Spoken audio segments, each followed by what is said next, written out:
Hello, Stitchers. Welcome to Stitch Please, the official podcast of Black Women Stitch, the sewing group where Black Lives Matter. I'm your host, Lisa Woolford. I'm a fourth-generation sewing enthusiast with more than 20 years of sewing experience. I am looking forward to today's conversation, so sit back, relax, and get ready to get your stitch together.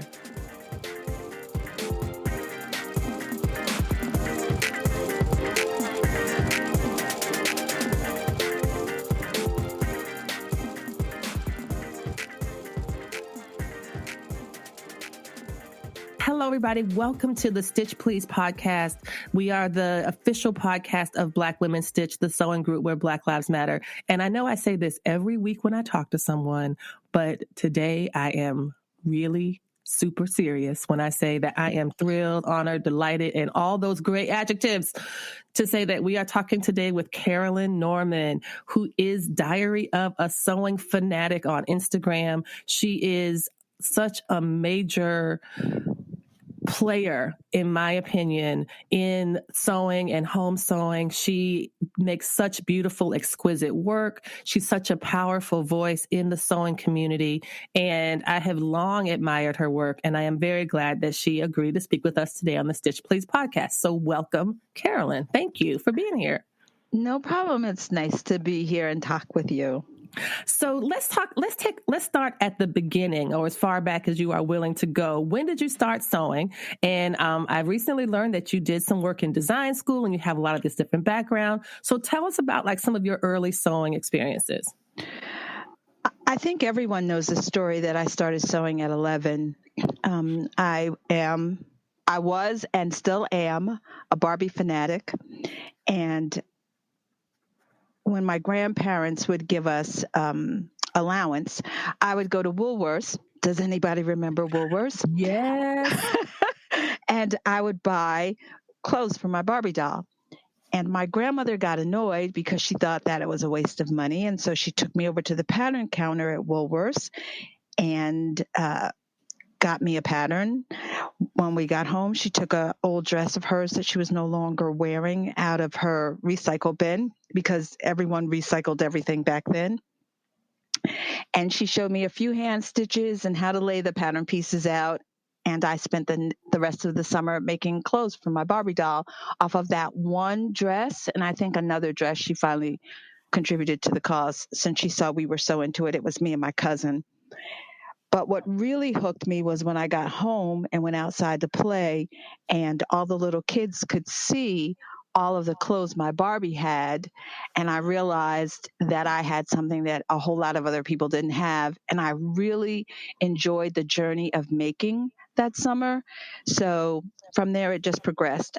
I mean, I went to every class I could after school back when they still taught sewing in school. I think there was a club when I was in elementary school, and I went to the club. I took a few lessons at the Singer store. There used to be loads of Singer stores where you could go and not only buy a sewing machine, but also take classes. I took every home economics sewing class I could in junior high school and high school. When I got ready to go to college, I decided I wanted to major in fashion merchandising. So I majored in fashion merchandising. I worked in the garment district for years, different fashion companies, and even a button company. So I have a pretty long, thorough background. Deep. I was thinking that's a really deep background, and you haven't gotten sick of it yet. That's the thing. And you started at 11, and you are still doing it. Can you tell me a bit about what it means to work at a button company? I can't imagine like what that involves. Or maybe before we get to that, let's just go over some basic definitions. What is fashion merchandising, and how is that different from fashion design? Okay, so when I graduated from high school, you could be a couple of things: a textile artist, a fashion designer. A fashion merchandiser was a person who was in the stores and set the displays up, or a fashion buyer. I originally went to school as fashion merchandising because I wanted to be a buyer. Because when I graduated high school in 1977, a lot of the fashion industry was still located in New York City. So Yes. when you went to the garment district, you saw those rolling racks and all of the different houses were there. Once I was in college and I had work study programs, I worked at a few stores. I remember seeing the designers walking down the street. I could see Liz Claiborne 2-3 No times a week. kidding. No Yeah, kidding. and she was really kind and really nice. Wow. You know, if you stopped and asked her a question, she'd answer you. But the people actually were in the district. By the time I was in my 30s, the district was totally different. People were moving offshore or to New Jersey. So there, you didn't see the designers anymore. The rolling racks were starting to disappear from the streets. And there were just not a lot of fashion going on in the district. Mm-hmm. Mm-hmm. I need another question. No. And so I guess one of my questions would be about the working in the button shop. I keep thinking about, like, I know I love like going to New York and going to places like, I think for me, because I didn't discover it until after it was in its prime, which is what you're describing. I have met some really fun people just being in like Spandex House. I met a Muppeteer from the Jim Henson workshop who I guess their studio is in New Jersey. And I was like, oh my gosh, I met someone and he was buying something to make Bert an outfit, like those kind of things, which made me very excited. But you're right. I think that, globalization has changed a lot, with things and people moving offshore. I would love for you to tell me a bit about what it meant to work in a button shop, or a button business. Like, what does that mean? Since, there's so many elements of sewing and fashion that we don't think about. But that's somebody's job to figure out how many cards go on a button. That's someone's job to do all those things. And so tell me what that was like. Okay, so when I worked for the button company, halfway through my career in the industry, I changed. I wasn't trying to be in merchandising. I actually became an executive assistant, exactly what I'm doing now. And the reason I got hired at the button company was because I knew that buttons came in sizes. He had interviewed all of these people, and they didn't realize buttons came in sizes. Wow. And I could name the sizes, both in inches and like 32-24. And I understood what the L meant. And he was just like, okay, you're hired. I literally didn't get out the door. He hired me. Wow. And as I started working there, it was a firm. I worked in the showroom in New York. They had a factory in Virginia, and then the majority of our buttons were made in China and Hong Kong. Mm-hmm. So my boss went out to different firms to get them to put buttons on their garments. And the biggest get at that time was Walmart. But Walmart didn't want to pay more than half a cent, quarter of a cent for a button. Can you imagine a half a cent for a button? I can imagine Walmart doing just that. That's how they roll. No, seriously, they bankrupt small companies. That's what they do. They have they have terrible policies. So I'm not surprised. Policies. So the thing was to get buttons on different designer or lines shirts. And to do that, we had to develop button cards to show what our line was, how many colors we could do it in, what types we had. And the first year I worked there, my boss was playing with these fiddly old ugly cards. And I looked at him and I said, I think I could design you something better. So I ended up designing the button card line for about 2 years before we left. And in that capacity, I got to go to, at that time, there were still button dyers in New York City. Oh my goodness. There were whole floors of guys who dyed buttons. They dyed synthetic, they dyed natural, they dyed the shells, they dyed everything. It was the most amazing place to go, and still one of the best things I experienced working in the garment district was getting to go dye buttons, because not only would I take the buttons for the firm to dye, but if I had a dress I was making, I talked nice to the guy, Yeah, say, and he hey, would dye it to my swatch. can you slide a little bit of that dye around this side? Yes. And he would dye to my swatch. And that's where I learned that we think 6 or 10 buttons are a lot of buttons. We dealt in grosses, which is 144 buttons. 44. Goodness gracious. At one point, you wanted to be my friend because we had moved from one office to another, and I'd cleaned out the buttons that were like everywhere. And I took home all the ones I liked. And anybody I knew that sewed got buttons because they were free, because they were going to throw them in the garbage. Oh, wow. Yeah. Well, thank you for rescuing those amazing buttons. I still have a few left in my collection now, actually. That's amazing. Yes. Let me ask you about your recent comment about like offshore has made me think about, what is your thought on fast fashion? Since you've done this work since you used to be in fashion merchandising and are aware of the trends, and this is one of the changes. What do you think about fast fashion? And do you think fast fashion has showed up in any way in the sewing community? Or do you see sewing as an alternative to fast fashion? Fast fashion is a new term. We didn't really call it fast fashion when I was in the industry. People have started to go offshore. It was called offshore. Mm-hmm. And my thought now is always, God help us if we have an oil shortage or whatever, because you'll never get the goods out of China or wherever we're having them made. We would have to go back to the way we used to do things because we wouldn't be able to get things. Fast fashion, I guess it goes along with everything else that we do now. Everything is fast. You want something from Amazon? You can choose today. You can choose tomorrow. You can choose your Amazon day, which is only 3 days later. Everything is fast. You send a message, you send a text, someone responds to you in 20 seconds.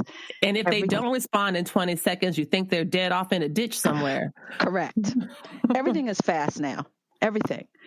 So why wouldn't fashion be made quickly and the turn be quick? And then it's giants that are handling our fashion or how we obtain clothing. People like Walmart, Target, H&M, Forever 21. Mm-hmm. So, and their goal is to turn it as quickly as possible. Their goal is not to have it sit there for the entire season. The way it used to work was garments would come in, you'd have a sale at Labor Day. Let's say for the fall season, you'd have a sale at Labor Day, but that was all the summer stuff you were getting rid of. Your first major sale would be in October for Columbus Day, and then you only mark down like 20%. Then you'd have another sale, around Thanksgiving, Black Friday, where things got marked down to 50% or 35%. But all of these markdowns were incorporated into the price on the floor. So it sat for so many weeks at a regular price, and you made so much money off of it that way. And then it sat for the sale at the 25% for so many weeks, and you knew. So you controlled the pricing as it went through. And that, I don't think that model exists anymore. I think it's put on the floor for $6.99 and sell it out, and then put something else on the floor for $6.99 and sell it out. Mm-hmm, mm-hmm. I mean, that's the way I was taught how to merchandise when I was in college. That's right. Let me ask you if you thought about this when you're saying that everybody wants everything fast. I want to transition to talk about some of the changes that you've seen in your time as a blogger, as a writer, as a teacher, working in the sewing community. Do you feel like there's a certain sense of either urgency behind sewing in terms of if I'm trying to figure out, are there some principles of fast fashion that show up in the sewing world? Is there a push? I just recently saw a hashtag that said slow sewing, which made me think about what it meant to sew more slowly instead of like trying to mass produce a bunch of stuff all at once. I don't know. What do you think? I think that comes that when you first start to sew, You are so thrilled that you can make a garment that fits you, that you're just producing as fast as you can. And then you get to a place where you have 30 t-shirts and 10 pairs of jeans and 14 dresses, and you realize you don't need it quite as quickly. Let me slow it down. That's my interpretation of it. But I'm of Yes. the older generation, and so someone younger who's more into sustainable sewing or slow sewing or all of the terms that they use might have a totally different take. In my generation, you had a closet full of clothes. You had as many clothes as you could get in there. Sometimes you built a second closet, put some more clothes in. It was a sign of wealth. But I'm a boomer, and we had a different set of values than the next generation coming behind us. And our values were based upon our parents who were depression babies, and they had nothing. And so Right. to gain as much stuff as you could gain was like a real thing. That's right. That's right. So, That's right. and that trickled down to their children who bought all the stuff, had all big houses, even bigger cars, bigger vacations, everything big we could do, we did it because we were born from depression age parents. So this new generation is going smaller. And I guess if you've had things and you could have things, of course you're going smaller. But I can't speak to that. I honestly can't. Because when people say to me they recycle, I think, hey, I started off recycling. That's right. My first sewing was sustainable. Back when I went to Woolworths and got that and stopped buying Barbie clothes and just started using a dress, an old dress and turning it into clothes. That's amazing. I also like to sew for my Barbies, but I imagine people like you who sew for your Barbies. I don't know if you know Benita Hinton. She's in New Jersey. She does embroidery. She sewed leather goods for her Barbies. Is she Nubian Stitch or Nubian Stash? Yeah, Nubian Sister. Yeah, Nubian She Sister. She does amazing embroidery. I know, but she said she's her. And I was like, how did you get started with leather? She was like, that's the first thing I ever sewed with. And I was like, I imagine that my dolls looked like, they were extras on the set of The Walking Dead, the way I was dressing them. And if you sewed your Barbie clothes, all summer and for your friends, and she sewed her Barbie clothes out of leather, I was like, I'm not going to show you all any images of what my Barbie clothes look like. So I'm pretty sure it was like, tied with, my mother would let me use the sewing machine, and it was tied with like a shoestring or something around the waist. It was a mess. No, my Barbies had sequin ball gowns. And oh my gosh. I remember she had a satin jumpsuit with a sequin duster over it. Girl, nice. Yes. Wow. My grandmother gave me an old church dress. And so you had the materials to make these things. Did you make stuff for your friends when your friends and neighbors saw that you could do this? Were they like trying to barter with you to get stuff for their dolls? That's what I would have done. Not at 11. No. Not at 11. Yeah. No. I was all about me at 11. Well, I know. I was the same, but I couldn't sew well. So I had to be about trying to figure out how to get you to make something for me. Nope. You're listening to the Stitch Please podcast, and I'm talking today with Carolyn Norman, Diary of a Sewing Fanatic. Stay tuned to hear more from Carolyn after the break.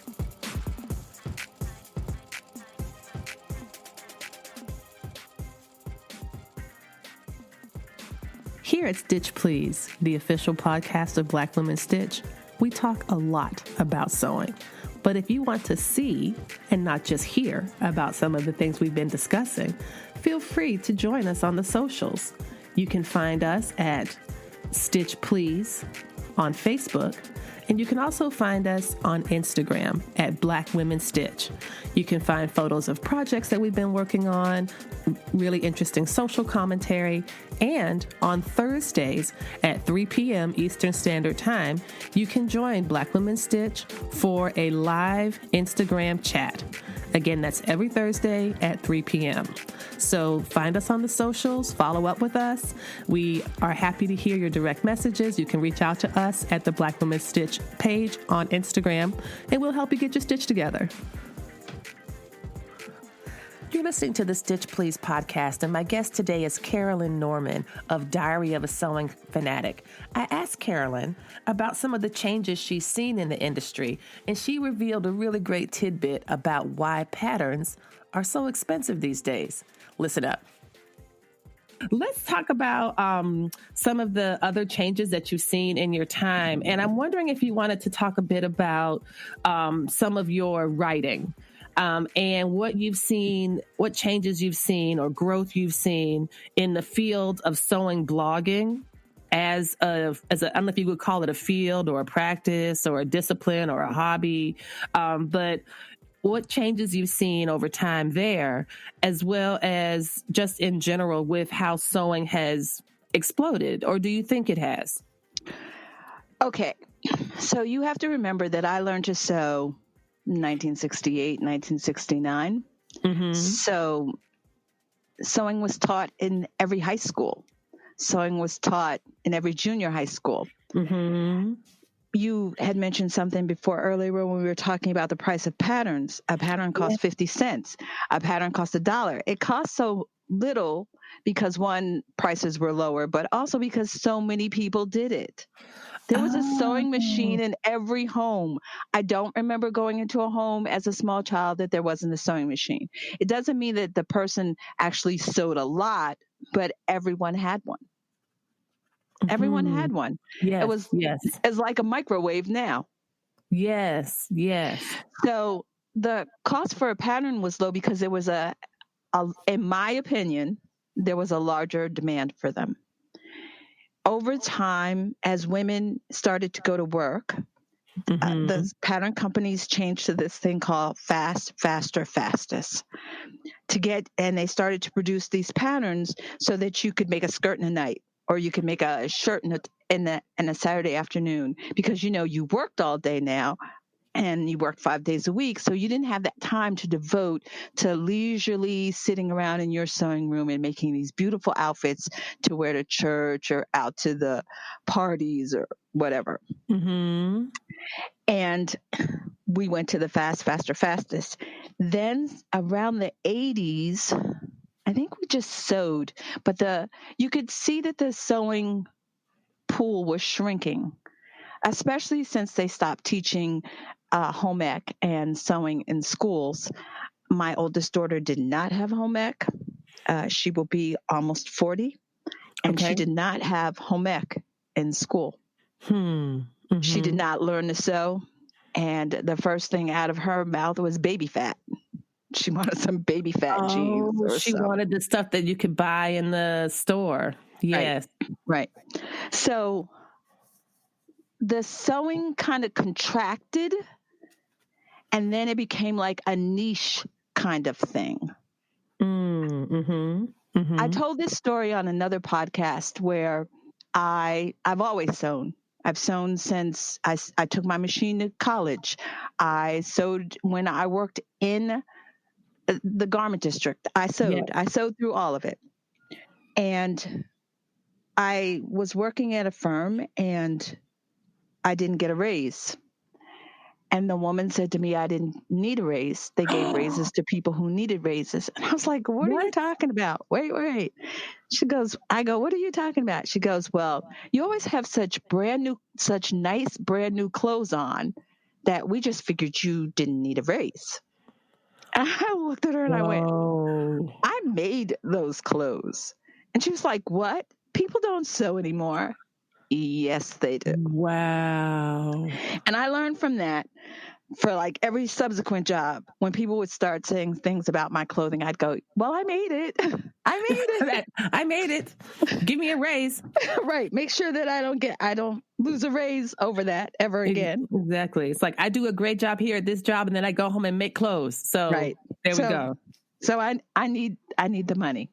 I need to be able to buy more fabric. Exactly. Absolutely. I was wondering if you could think a bit about, I know you talked about, I love this theory that you offered about as sewing contracted or got smaller in the 1980s or so, around that time, that pattern prices started to increase. what do you imagine the state, or how would you describe the state of the sewing landscape today?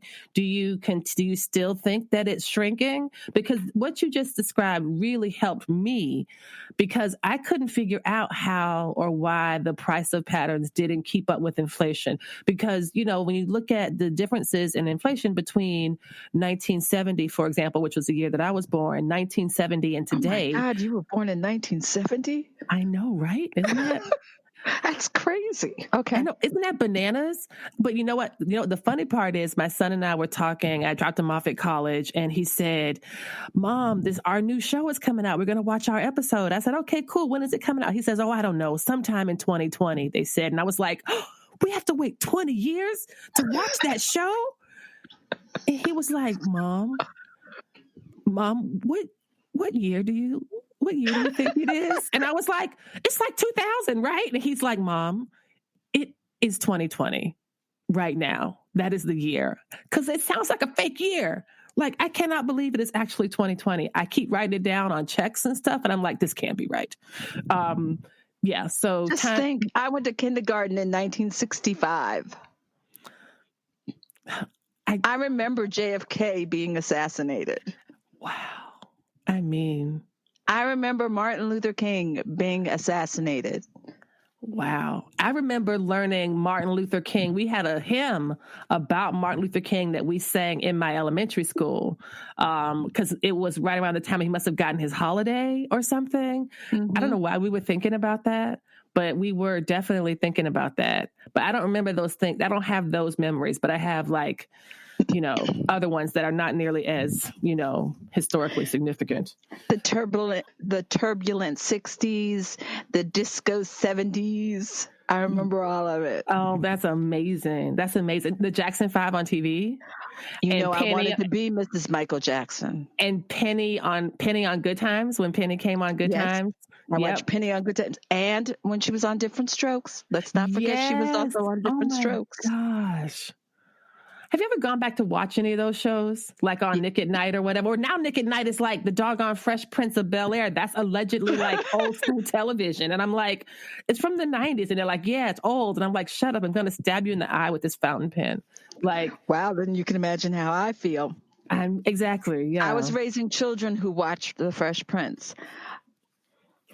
I think you can, I have cable.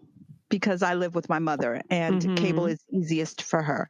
Yes. And I have cable, and there are a lot of cable shows, and there's some like Aspire or TV One that play things like Good Times and play Different Strokes, play A Different World. But I watch A Different World off Amazon Prime, actually. Oh, yeah. So they are back on television because there's now so many TV channels that they need to fill it with something. They're filling it with older shows. I remember when I was a kid, old school shows were like watching Andy Griffith, which I do still watch sometimes. Okay, I watched that in real time. Wow. And me and my mom still talk about it. It's so funny. Okay, so let's transition to talking about, thank you so much for that insight about the patterns. I wanted to talk about your thoughts or opinions on PDF patterns, on precise sewing. Like I really want to get into your angel shirt, and I want to get into what you consider the essential sewing skills are and how those are being preserved and promoted, or how you think they're being maybe lost. Okay, can we start at the back and work up to PDF patterns? Yes, let's do. So what are some of the essential skills? Because I know that you have that that column in Sewn Magazine with giving people different advice. I don't mean to sound like a snob, but I was watching, I was somewhere. I don't know if I was on Instagram or on Facebook, and someone had no idea what maybe a tailor's ham was. Like they'd never heard of it. They didn't know what it was or what it was for. And I'm like, wow, am I really a snob? Because I don't know. I don't know if it's because I've been sewing. I've not been sewing as long as you. I've been sewing about 25 years. But when I started, we all got the tools. You got your curve, you got the, you got your hams, your seam roll, and I'm a Notions junkie. I freaking love Notions. I have like there's never one way to do something. I can always find 5 tools to do the same thing, and then I find my favorite one. But you know what I'm saying? Or someone who'd like never heard of interfacing and didn't know what that was. And so I don't know if I'm just being like, because I love learning and like I love going to classes and I love those kind of things and I don't want to wing it. So I don't know. What do you think? I don't get annoyed at people who ask those questions because I remember we were all beginners at one time. Yes. I get annoyed when the question is asked, when examples are presented to you, and then instead of doing the work, like Googling it, you come back and ask another question. That annoys me because information is so accessible right now. You don't really need to follow up with a question when someone sets you on the path. You should show a little initiative and go out and learn a little more, I think.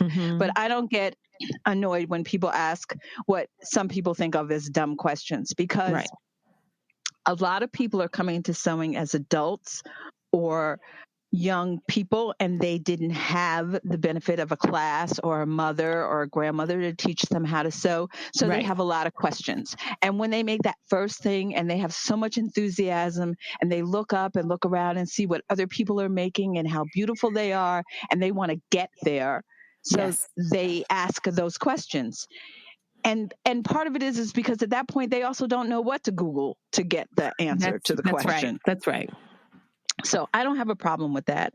And I think we should encourage as many people who ask those quote unquote dumb questions because they want to learn more. We should encourage them as much as we can, because no one started sewing fully formed.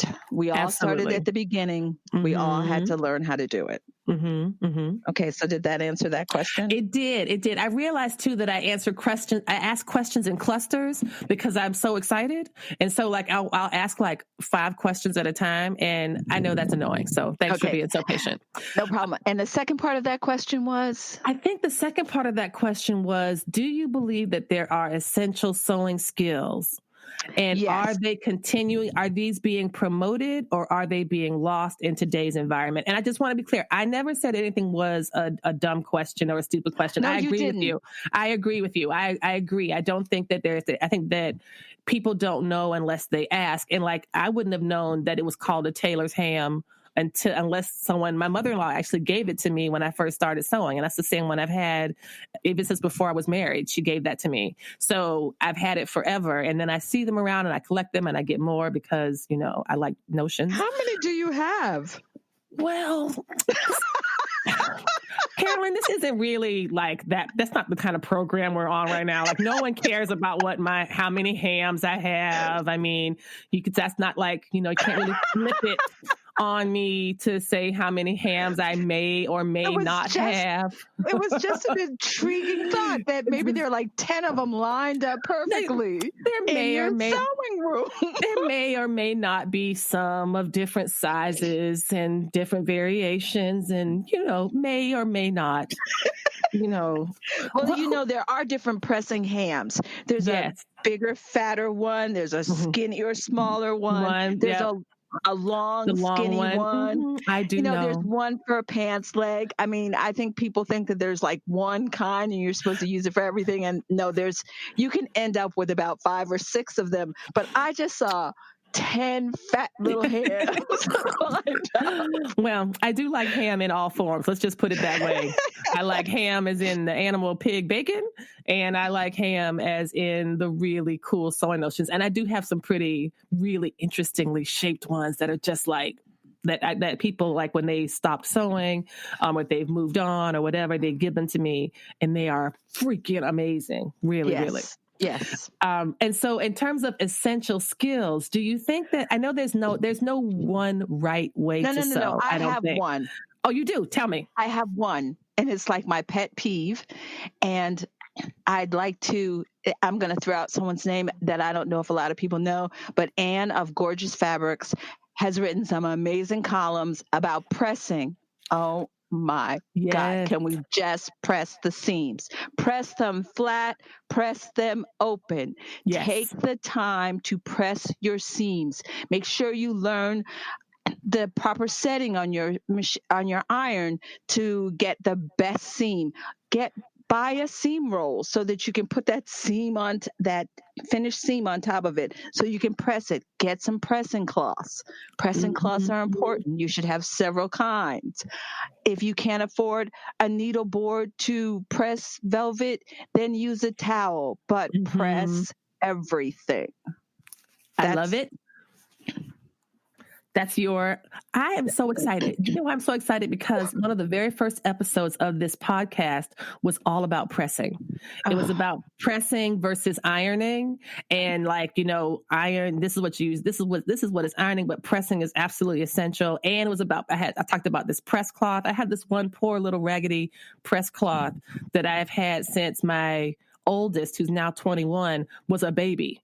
And it's shredded on the sides. I know it's got a hole in it. I think he might have written on it at some point. I mean, like, I love that thing. You can replace that, right? No, I can't because you could take that specific pressing cloth and put it in a frame and hang it up in your sewing room so that it becomes a treasured heirloom and you can buy another one. I could put it next to all the hams. I'm liking how you think. I need a picture of these hams. I am not going to indict myself. I'm not going to say any more words about the hams that I may or may not have on the grounds that it might incriminate me. So we talked about the importance of pressing and the importance of like that as an essential skill, because it really does make a difference with how your garments look. It absolutely does. And a press cloth will save you a lot of grief. And you should have a couple.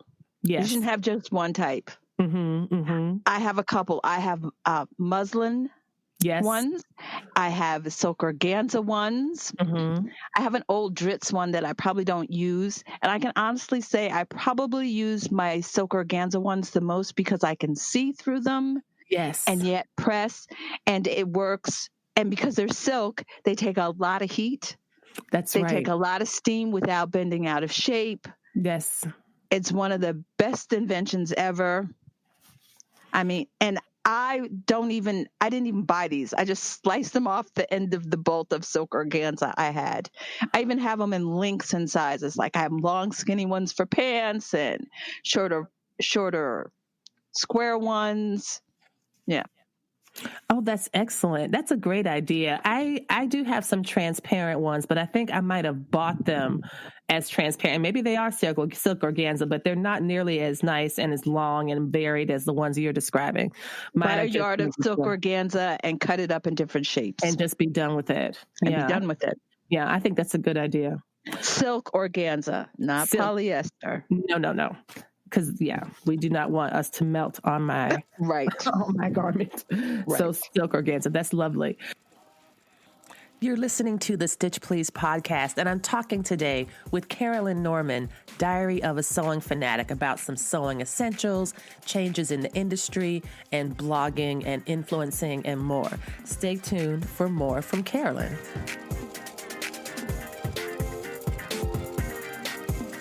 Hello, Stitchers. We have a limited edition opportunity for you to support the Stitch Please podcast and the Black Women Stitch project as a whole, and get some more fabric in your collection. These are mystery fabric boxes of fabrics that have been divided into woven and knit.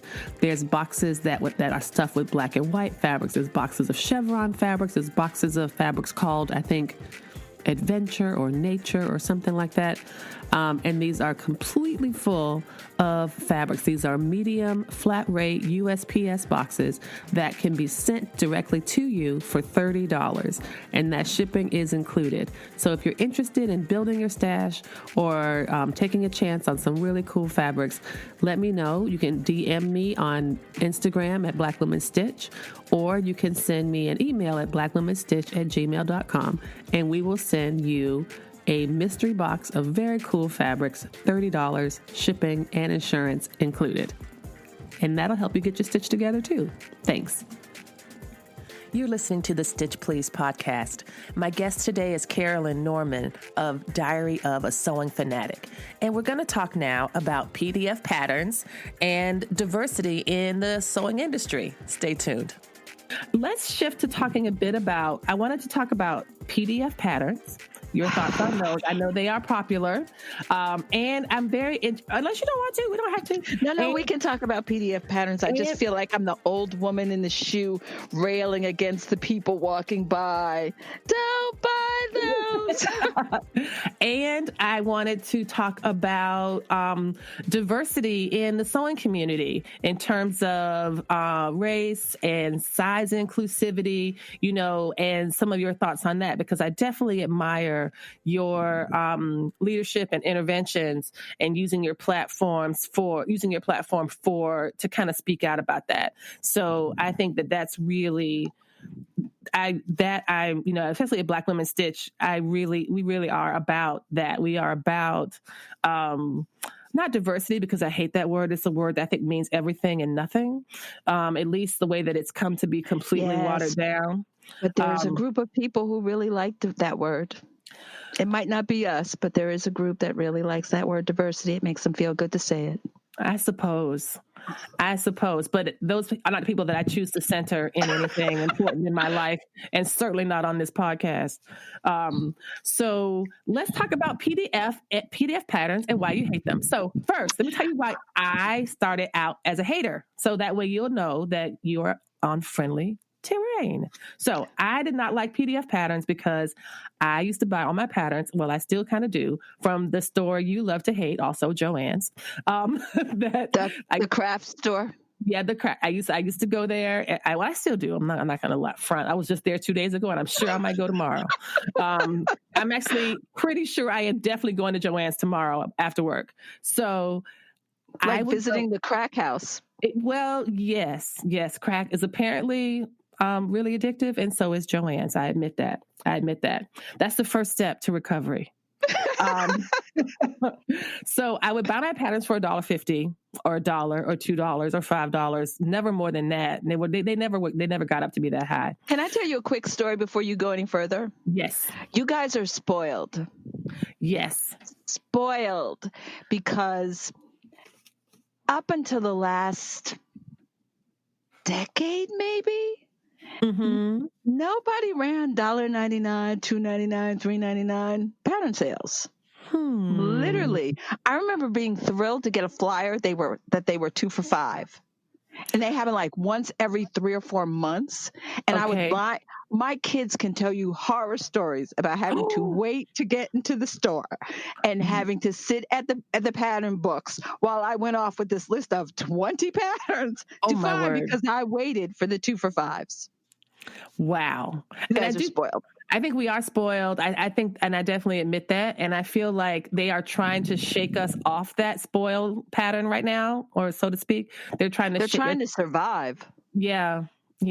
And that's why I'm glad you explained about why patterns cost more now, because fewer people are buying them. So that absolutely makes sense. And so it seemed to me that to buy a PDF pattern for $12, $16, and then I taped maybe 2 patterns, but I say that taping PDF patterns decreases my will to live. So I cannot, the way my nerves are set up is I cannot tape a pattern. I absolutely cannot. And I have a friend. She does fabric. Her name's Quinora Renee. She's got Fine Fabrics by Quinora. She has 3 girls, and she has told her girls that this is a game. And those girls, Carolyn, she has got them trained to tape patterns for fun. Smart woman. Isn't she smart? Like, she'll give them a pack of paper and they're like, oh, can we have some tape? And they just go to town. And I was like, girl, well done, mama. But I have 2 boys and they aren't going for that. They are not interested in that in any way. And, consider how much, actually it's funny. I did get my own mother. She came here. She wanted me to make her this dress. It was size inclusive. Elder abuse. It is not. Look at here. As we say, look at here. She wanted it. And I said, I will help you, but I will make it for you. Elder abuse. But you got to tape the pattern and you got to cut it out. Well, she did the taping and she I'm gonna hated need it. to report you. That's elder abuse. And then Carolyn, I gave her my scissors to cut out the pattern because she sewed a lot. She and her mother were excellent seamstresses, but my scissors are all spring loaded because I have issues with my hands, and she couldn't cut with my spring loaded scissors, and I don't have any standard shears because they're too heavy. And so she was like, I can't use your scissors. I really hate taping up this pattern. So I made it for her and it worked out fine, but it was pretty funny. She was not happy with me and all that doggone tape. So that was why I was like, why would someone do that? Why would someone go through that? So then they say, well, people who live far away, people who don't have access to fabric stores, people who, so what are your thoughts on those, on PDF patterns? I don't like them. And I don't like them for a couple of reasons. One, I feel that you've paid someone $12, $14, $18, $20 for a pattern. You get a computer file. Then you have to use your paper, your ink, and your time to print them out. And let's say we just use $25 as a base. You've spent $25, say it takes you an hour, maybe two, because we all get to the point in the middle of taping that we go, oh my God, deliver me. So 2 hours. So right now your time is at $50. The ink, a ream of paper is not cheap. A ream of paper is, let's say $7, $8. Right. Okay. So all of this is what you've already invested. You invest on top of the cost of that pattern you paid for. Then, if you're like me, who is not a standard size, I now have to trace the damn thing out, make alterations to it. And so if my sewing time is precious, I've used 2-3 days in just trying to get a pattern. Right. That's my first problem.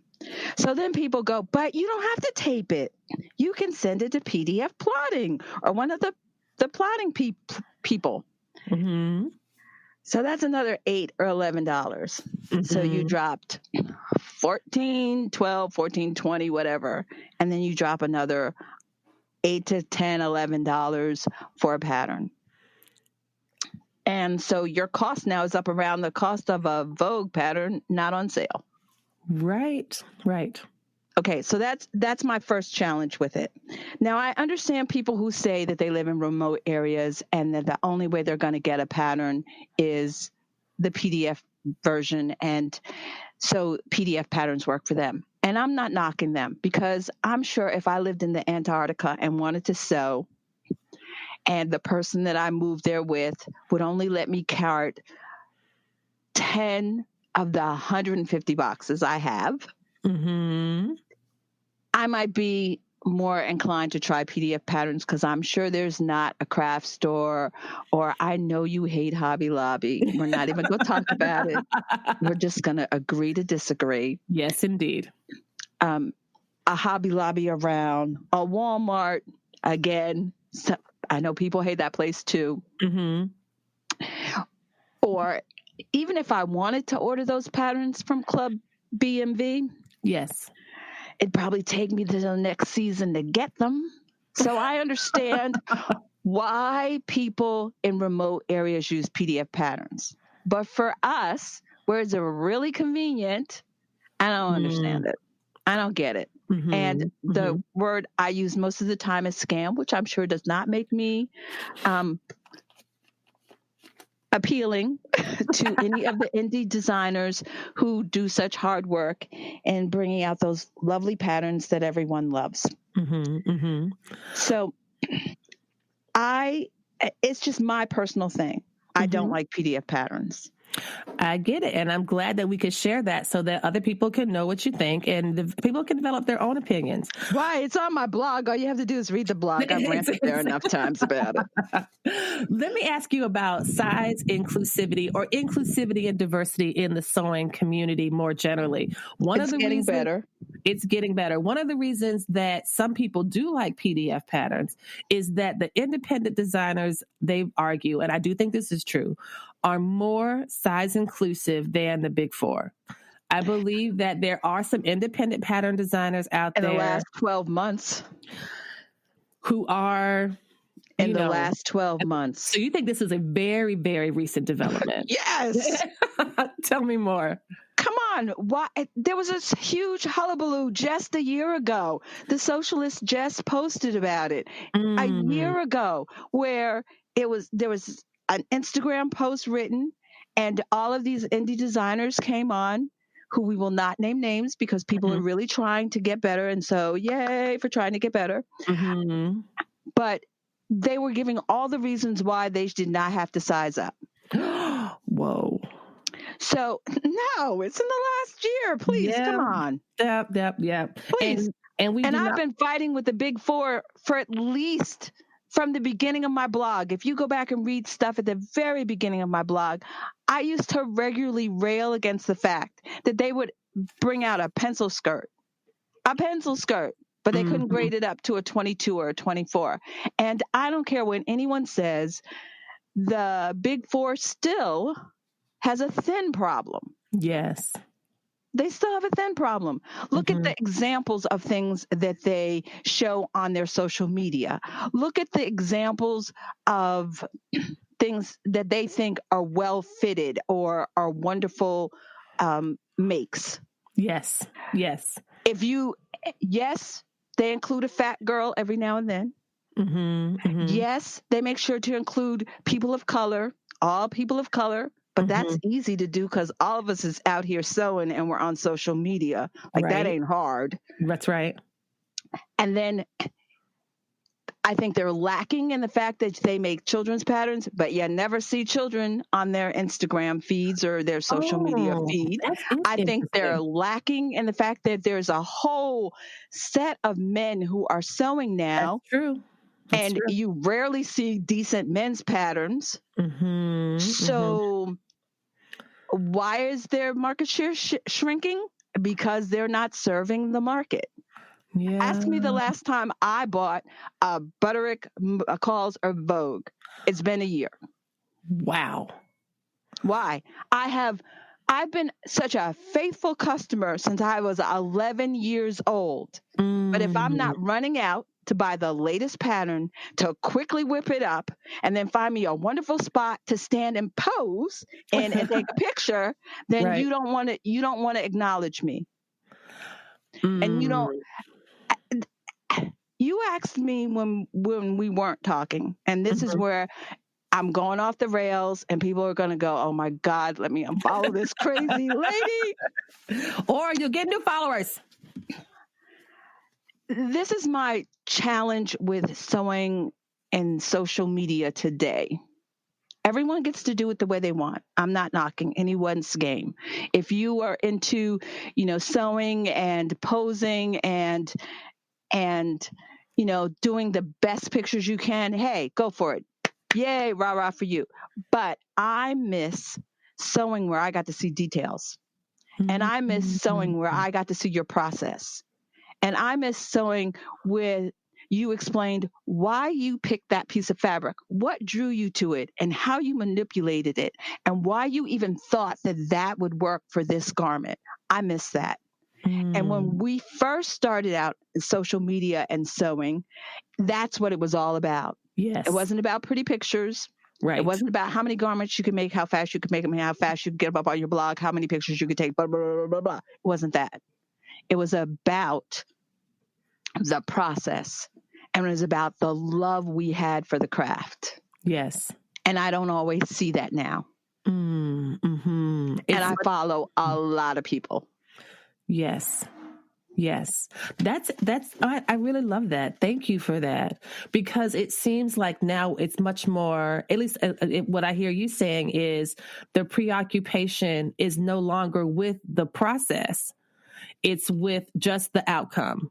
If that's the case, then it's just a fashion picture like any other fashion picture, as opposed to I utterly transformed yards and yards of fabric into this piece and let me show you how I did it. Or this is why I did it inverted pleat. Or this is why, or look, I decided to do a flat fell seam instead of a French seam for this reason.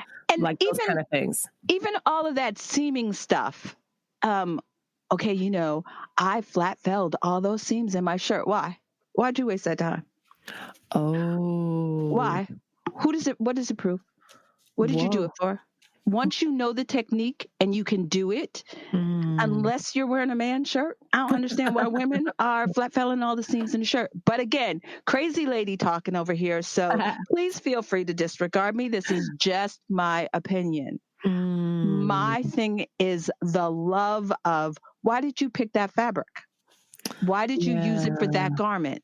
Yeah. Why did 10 other people see that fabric online, or 100 other people see that fabric online and didn't see what you saw? And can you explain why you saw that?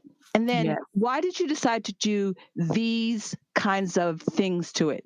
Can I tell you someone online who really excites me now, who doesn't have a lot of followers, and I wish more people would follow her? Let's tell us about her so we can put her on. Lynn Wardrobe Sews. Okay.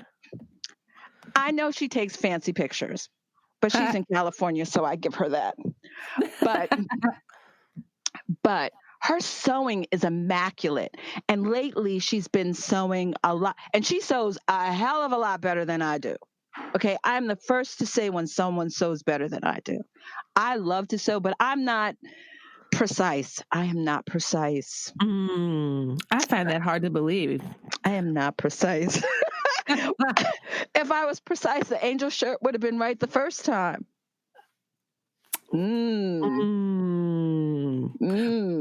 wouldn't have had to go back and fix it.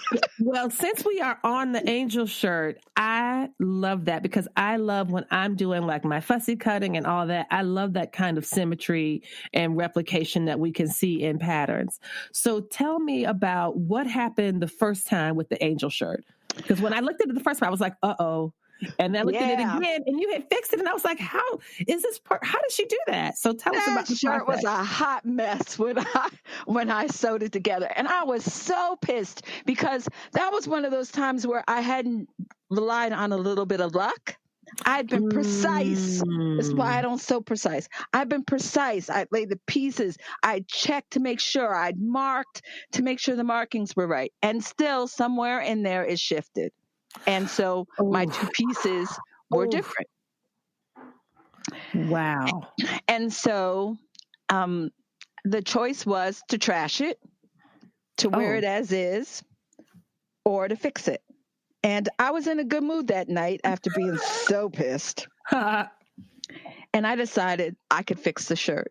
And I decided that I was going to photograph each step of fixing the shirt and write a blog post about it so people could see that just because it starts out as a mess doesn't mean it has to end up as a mess.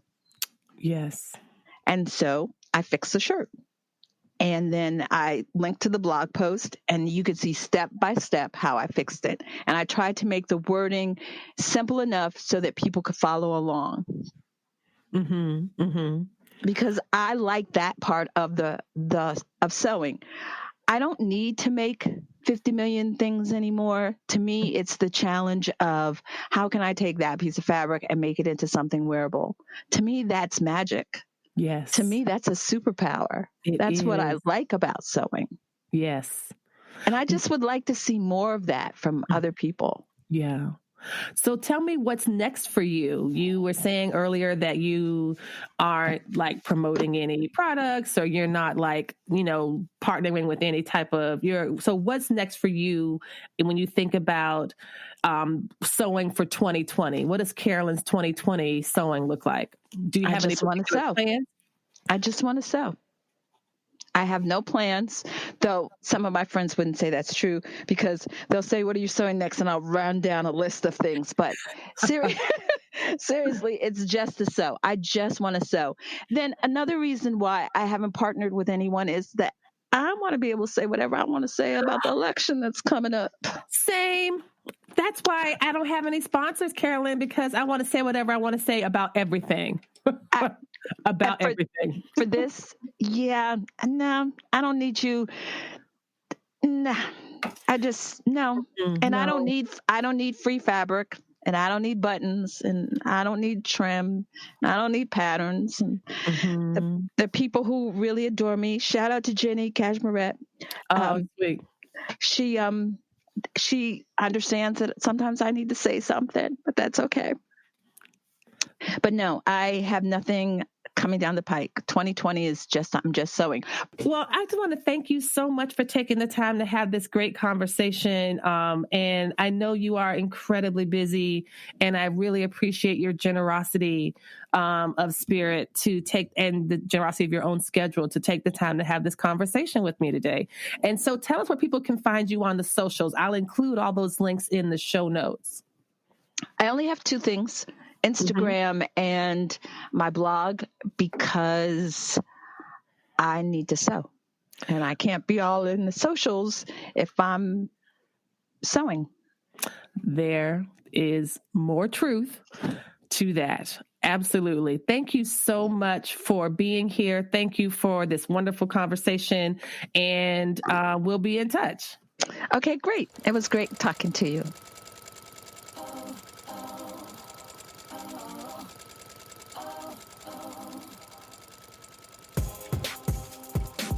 Thank you for joining us for this week's episode of the Stitch Please podcast, the official podcast of Black Women Stitch, the sewing group where Black Lives Matter.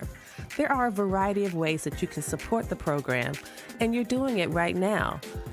By listening to the podcast, it does help us grow. Another way to do that is to rate the podcast, review it, subscribe to it. All of these things are ways that you can support the podcast without having to spend any money at all. If you would like to spend some money to support us, there are ways to do that as well. You can make direct donations to our Patreon site for monthly contributions, as well as one-time contributions to PayPal, Cash App, or Venmo. And finally, we have another cute, very adorable way for you to support the Black Women Stitch Project. It's a pin, a PIN enamel lapel pin that's very cute. It's about 2 inches wide and 1.5 inch tall, and it's of the Black Women Stitch logo. And that is $15 with free shipping to the U.S. And so if you drop $15 in the PayPal, Venmo, or Cash App accounts, and then send me your if you send me your mailing address to my email, either at blackwomenstitch@gmail.com, or you send me a direct message on the Black Women Stitch Instagram page, we will put the pin in the mail to you. Again, free shipping, $15 for the pin, and all of this goes to support the Black Women Stitch Project. Thank you again for joining us this week. Come back next week, and we will help you get your stitch together.